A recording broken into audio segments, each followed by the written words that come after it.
2 years ago, I met a dejected Hassan Noor at the Dadaab refugee camp. Having secured asylum in the US, he bought air tickets. But before they could leave, President Trump released a list of nations banned from the United States, among them Somalia. The move forced Hassan and his family back to the refugee camp. Since that time, our life is just becoming more hard and hard because of hardships in the refugee camp, because of we don't have any expectation to get any other resettlement. It took 6 years for Hassan's US immigration request to be processed. At any given time in Dadaab, the waiting repatriation list is in the hundreds. Hassan's hope for a normal life remains the country that accepted and then rejected him.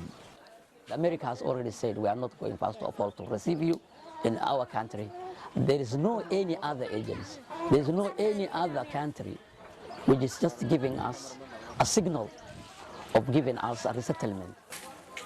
Nearly 250,000 refugees live in Dadaab, majority escaping insecurity in Somalia.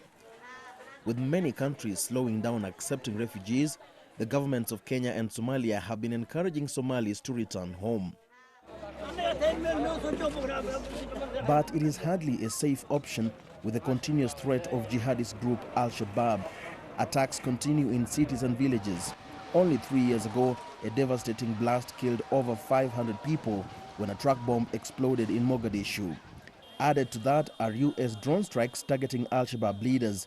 Amnesty International has raised concerns on civilian casualties during these US strikes.